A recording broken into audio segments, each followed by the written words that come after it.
자, 다시 아까 빅스 지수 얘기하다 말았죠. 자, 공포 지수.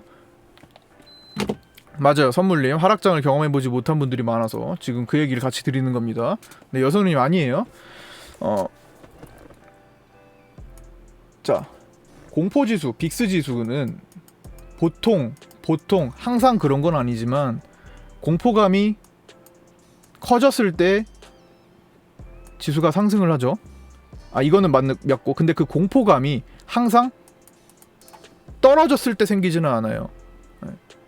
일반적으로 공포지수와 인버스 계열을 같은 선상에서 놓기는 합니다만 100% 일치하진 않습니다.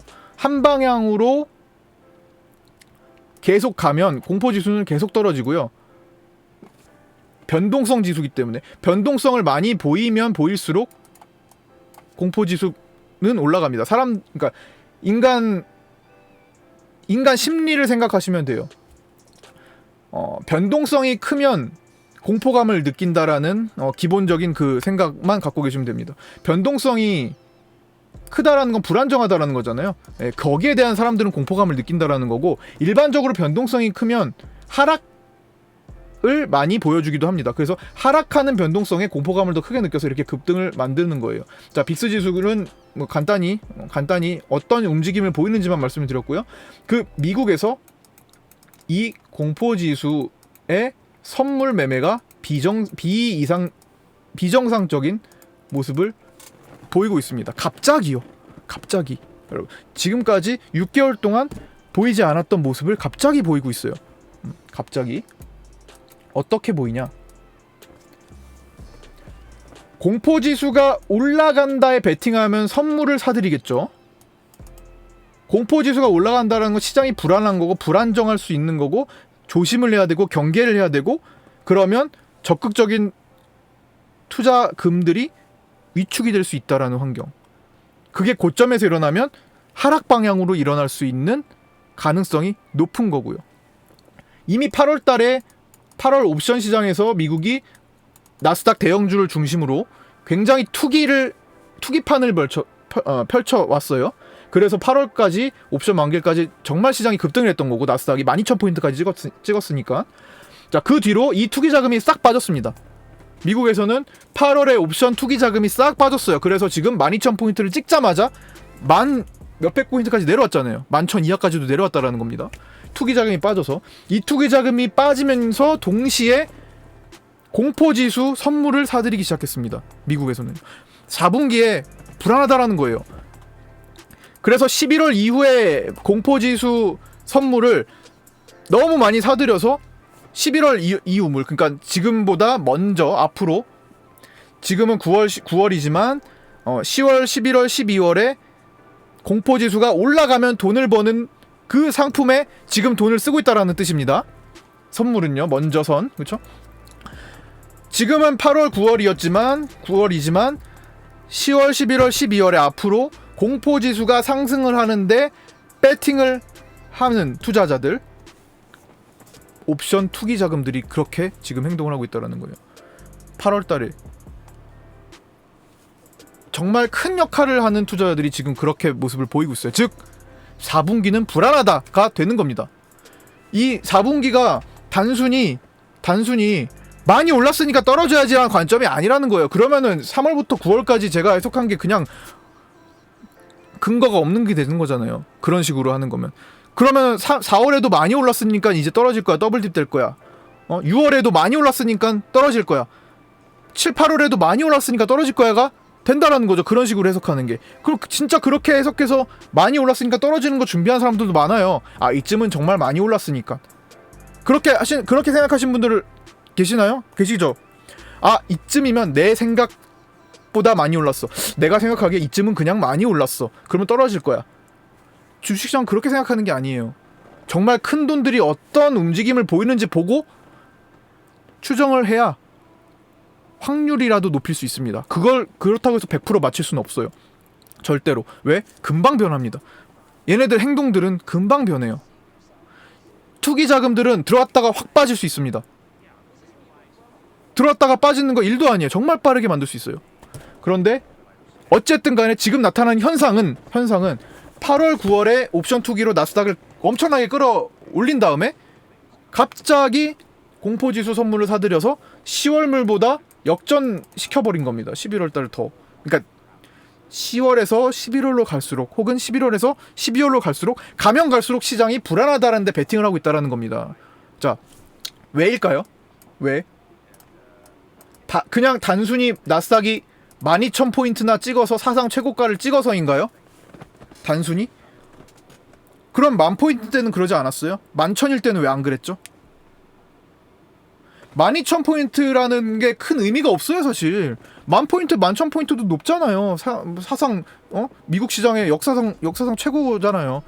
근데 왜 하필 이쯤 와가지고 이런 공포지수에 베팅하는 투기 자금들이 생기는지. 그쵸? 미국 대선이라는 중대한 정말 4년마다 한 번씩 오는 엄청난 큰 일정이 있기 때문이죠. 마침 그 정도의 고점을 형성하고 투기 자금들도 이 불안한 일정을 앞두고 최대한 돈을 써서 돈을 번 거예요. 나스닥 기술주 대형주들을 홍보하고 전 세계적으로 홍보하고 사람들의 모든 투기금이 몰리고 지금 우리나라 개인 투자자들이 나스닥 기술주 대형주들을 저 고점에서 사들인 돈이 어마어마합니다. 그거 한번 찾아보세요. 다 알 수 있어요. 어마어마해요. 테슬라 산 우리나라 개인 투자자들 엄청 많아요. 고점에서 산 사람들 등등 수많은 나스닥 12,000포인트 찍을 때 11,000에서 12,000포인트 찍을 때 나스닥 대형주를 산 개인들 전 세계적으로 너무 많습니다. 개인 투자자가.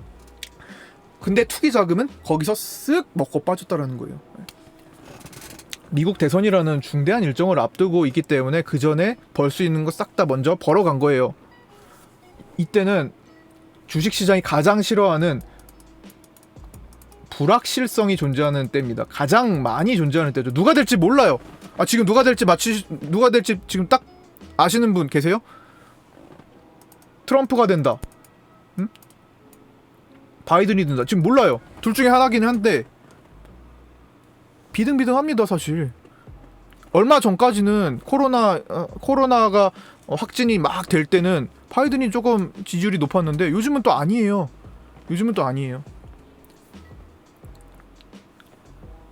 미국 대선이 펼쳐질 때까지 결과를 몰라.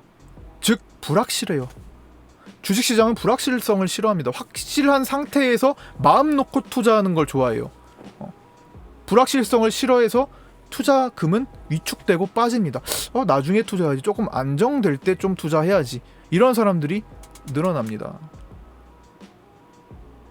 그쵸? 맞죠? 4년 전에도 트럼프가 될지 힐러리가 될지 사실상 불확실했는데 시장은 크게 반응을 안 했어요. 왜냐하면 그때는 힐러리 쪽으로 너무 굳혀져 있었습니다. 그래서 우리나라 증시에서 인디F가 막 급등했었잖아요. 그런데 변수가 생겼던 거죠. 힐러리를 진짜 대선 치르는 날까지 힐러리의 가능성이 훨씬 높았다고 언론 보도도 나오고 그랬는데 막상 까보니까 누가? 샤이 트럼프라는 어떤 집단이 대거 트럼프의 표를 늘려버린 거죠. 예상치 못하게 트럼프가 당선이 됐고 사실상 불확실했어야 되는데 거의 확실하다고 판단을 했던 주식시장은 그 전까지는 크게 요동을 치지 않았지만 당선 기점으로 전 세계 증시가 순간적으로 흔들렸습니다. 반대로 이번에는요.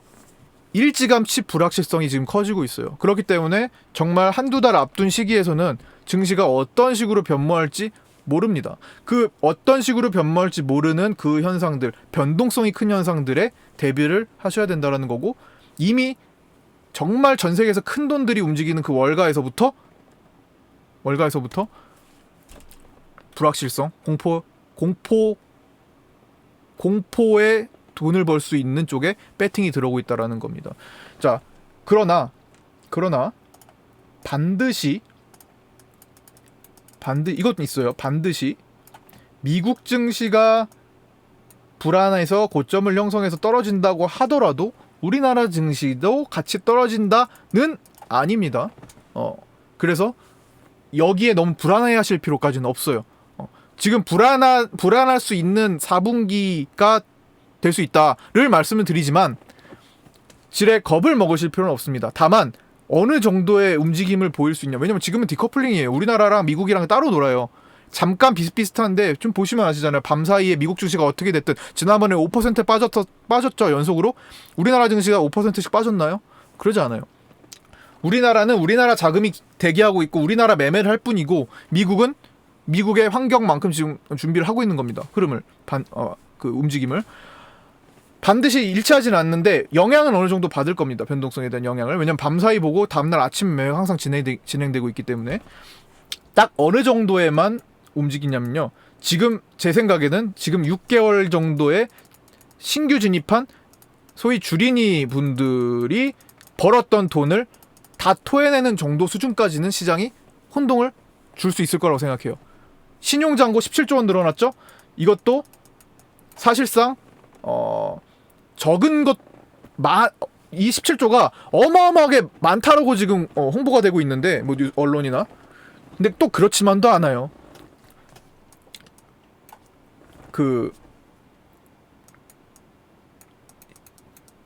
이런 거랑 비슷합니다. 자, 100조 원 대비 17조와 좀 지저분하니까 좀 자, 그래 50조 원 기준으로 15조와 100조 과장해서 할게요. 100조 원에 17조. 자, 어느 게 더 상대적으로 이거 써지질 않냐. 상대적으로 큰가요? 이거잖아요. 그러니까 17조 원이라는 객관 딱 그 어떤 수치적 데이터는 그리 높은 건 아닙니다. 왜냐하면 그만큼 더 받치고 있는 주식 대기 자금이 많기 때문에 커버를 충분히 할 수 있어요. 다만 그렇다고 해서 17조가 적은 건 아니에요. 이 17조가 어떤 돈이냐가 더 중요합니다. 그래서 딱 그 정도 지금 막 주식을 시작해서 신용도 쓰고 막 하면서 신나서 땡기는 그 투자자들에게 충격을 줄 정도로 움직일 수 있습니다. 항상 그래왔어요. 시장은. 괜히 버는 돈은 없습니다. 정말 쉽게 올라갔던 쉽게 돈을 벌게 만들었던 즉 개인 투자자들의 비중이 높았던 그런 종목들은 정말 조심을 하셔야 되고 대부분은 지금 그게 과하게 많이 올라가 있는 시점이에요. 최근에 코로나 관련주들 많이 올라간 거 개인들이 많이 올라타 있습니다. 개인들은 지금 곧버스 아니면 초대형주 삼성전자와 같은 SK하이닉스와 같은 초대형주 그 다음에 곧버스 인버스 그 다음에 극단적으로 올라간 코로나 고점에 많이 올라타 있어요. 극단적으로 올라가지 않은 건 괜찮아요 아직은. 그래서 그 많이 탄 것들 위주로 시장은 혼동을 줄 가능성이 높아요. 왜냐면 그만큼 개인들이 많이 잡고 있으면 이 돈을 주도하는 사람들은 그걸 모르겠습니까? 이 물량이 유통 물량이 이 정도가 있는데 이만큼을 누군가 지금 잡고 있는데 이 대체 어디야? 개인 투자자인 것 같아. 다 계좌가 나눠져 있네. 파악을 다 하고 있습니다. 그럼 이 사람들한테 쉽게 돈을 끝까지 더 벌어준다? 아니요. 마지막에 끝내는 걸 잘해야 된다라는 거예요. 그래서 이게 아니다 싶으면은 이게 결과가 어떻게 됐든 간에 마지막에 나오는 걸 잘하셔야 된다라는 겁니다. 정말 운 좋게 정말 급등이 계속 나가는 종목을 내가 갖고 있어. 올라타 있어. 얘가 평생 갈 거라고 생각하지 마시고 마감을 잘해 주셔야지만 확정 짓고 나올 수가 있는데 보통은 그러지 않는다라는 거예요. 최근에 계속 상승만 봤던 개인 투자자들은 신규 개인 투자자들은 그 마감을 몰라요. 이게 지금인지 아니면 과거에 경험했던 것처럼 또 이러다 또 올라갈지 이거를 마지막 커트를 못하기 때문에 어차피 또 벌었던 걸 날린다라는 관점입니다. 이해되시죠? 개인 투자자들 항상 그런 거 아니에요? 항상 벌었던 거 다시 날리지 않나요? 얘가 아니더라도 다른 종목 그대로 복리를 올라탔다가 또 무너지면 그대로 뱉어내는 거 아닌가요? 그런 경험 없으세요? 그런 경험. 내가 얼마 전까지 1,000만 원 벌었는데 내가 이 종목 잘못 타가지고 그대로 고스란히 날려버렸네. 이런 거 많이 나와요. 이게 지금 나올 시기라는 거예요. 4분기 때. 이게 지금 각종 돈들이 흘러가는 아까 전에 공포지수 우리나라도 마찬가지예요. 우리나라도 미국의 공포지수 선물 매수 형태가 많이 늘어나면 우리나라도 똑같이 그런 현상들이 발생합니다. 발생해요. 자, 그래서 4분기를 주의를 하셔야 된다라는 거고 4분기에 그런 종목들의 끝맺음을 하셔야 된다라는 거예요. 4분기 시작될 때부터 지금부터 사실 다음 주부터 그걸 신경을 써줘야 됩니다. 시장은 그러고 나서 더 올라갈 거예요. 예, 시장은 더 올라갈 확률이 더 높습니다. 외국인들이 잠깐 그 틀에 다 포기할 정도의 수준이 아닙니다. 과거에 3월달에 쌓아뒀던 그 환경이 한 방에 그렇게 다 원위치 될 정도의 규모가 아니에요. 그래서 지금 불확실한 이슈들, 추석에 코로나가 어떻게 될지, 추석 때 코로나가 어떤 식으로 또 위기를 마지막 위기였으면 좋겠으니까 마지막 위기라고 할게요.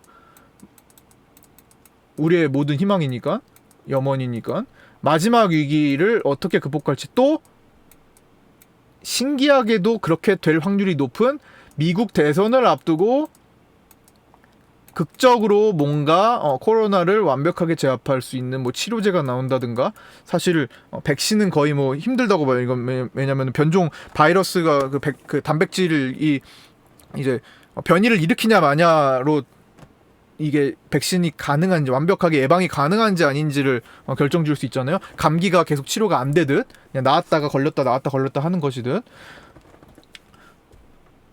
그게 이제 RNA냐 DNA냐 차이 방식이잖아요. 그래서 사실상 완벽한 백신은 어렵다고 보지만 그래도 획기적인 치료제가 나오는 시점이 미국 대선이랑 겹칠 수도 있다라는 거고, 그 가능성, 그 여부, 코로나를 제압할 수 있을 만한 여부가 나올지 아닐지에 대한 이슈 다 불확실한 상황이죠. 그 다음에 미국 대선에서 누가 될지, 기업 친화적인 트럼프가 될지 아니면 반기업 정서를 가진 바이든이 될지, 이러면 주식시장이 미국에서는 진짜 고점이 될 수 있는 거고요. 트럼프가 다시 되면 미국은 다시 잠깐 주춤거리다가 또다시 올라갈 수도 있는 거고. 법인세부터 올린다고 하잖아요. 그다음 환경 중요시 여기고. 자, 그러면 우리나라는 뭐 사실 이렇게 똑같이 일어나진 않지만 우리나라에 맞게 또 움직이겠죠. 불확실한 상황, 이거 다 불확실한 상황이죠. 그 다음에 자, 지금 우리가 주식 투자하면서 개인 투자로서 제일 충격적인 정책이 뭐예요? 2023년도에 부터 너 돈 벌면 세금 내라.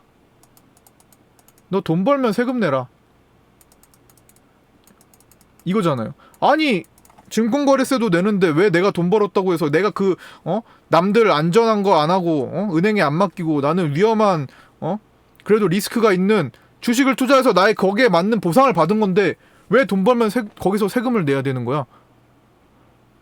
이걸로 지금 논란이 많았잖아요. 대주주 요건 또한 바뀌었고, 이것 때문에 매년 말 대주주들은 주식을 정리를 하기 바쁩니다. 그리고 다시 1월달에 채워넣기 바빠요. 그게 점점 더 크게 와닿을 겁니다. 2020년 말보다 2021년 말이 더 그럴 거고요. 2021년 말보다 2022년 말이 더 그럴 거고, 점점 그럴 거란 말이죠. 즉 11, 12월은 매도세가, 돈 많은 사람들의 매도세가 셀 수밖에 없다라는 겁니다. 자, 다 불확실, 즉 부정적인 것들이란 말이에요. 이 부정적인 것들, 여기에 신용 과다 B2 과다 B2 다들 아시다시피 이 B2가 안 좋은 건 아닙니다. 지금 시기에 원래 시장 상승은 B2를 동반해요. 시장의 대세 상승기 때는 신용 투자, 비투자가 동반됩니다. 당연히 상방에 투자하는 사람들은 더 큰 욕심에 돈을 더 얹어서 투자하려고 하는 거고, 항상 동반돼요. 이거를 중간중간 어떻게 쏟아내고 다시 가고 하는 그 과정 차이가 있는 거지. B2는 늘어나는 거는 숙명이에요. 빚이 늘어나는 거 숙명입니다.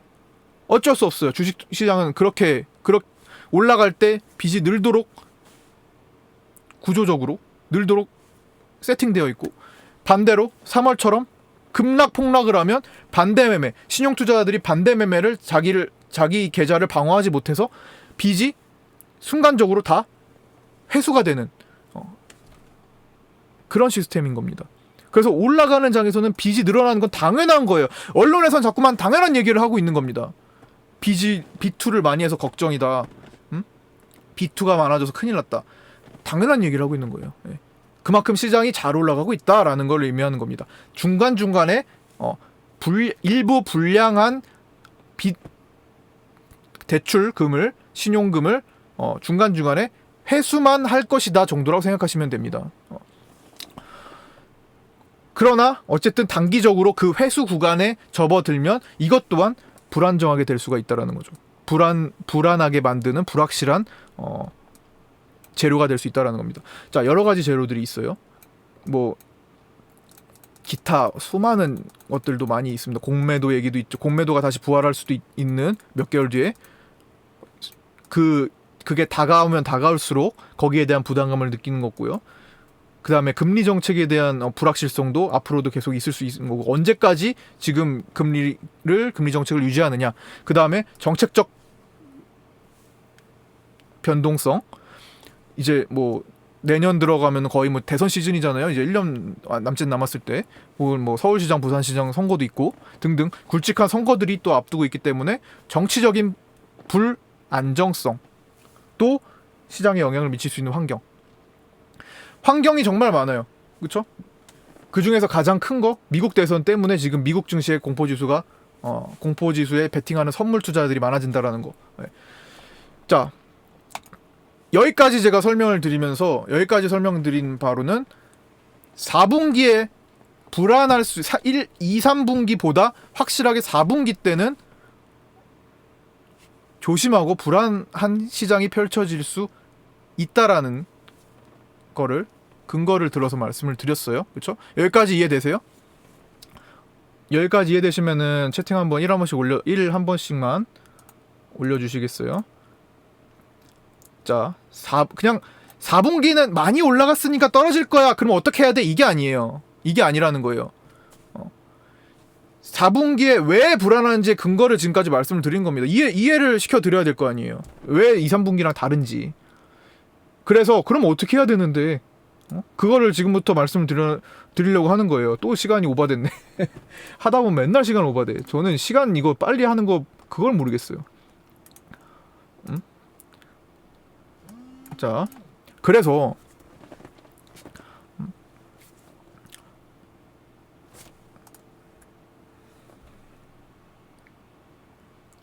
네, 채팅이 뭐 이 아프리카 TV하고 뭐 유튜브만이고 카카오 TV는 채팅이 없네요. 그래서 어떻게 해야 되는데? 개인 투자자는 어떻게 해야 되는데? 4분기가 불안한 거 이해됐어. 2, 3분기처럼 시장이 쭉 올라오다가 떨어졌다가 올라가고 막 이런 것들 2, 3분기 때 매매 편하게 했는데 4분기는 뭐 대체 어떻게 해야 되는 거지? 응? 어떻게 해야 되는 거지? 거기에 대해서 이제 간단히 말씀드릴게요. 주식시장에서 그 개인 투자자들은 노래 지금 끊겼어요? 설마? 그러네. 배경음이 없었네. 아, 네, 군매님이세요? 진짜로? 한글로 바꾸셨네? 네, 노래가 없었었네요. 그래서 개인 투자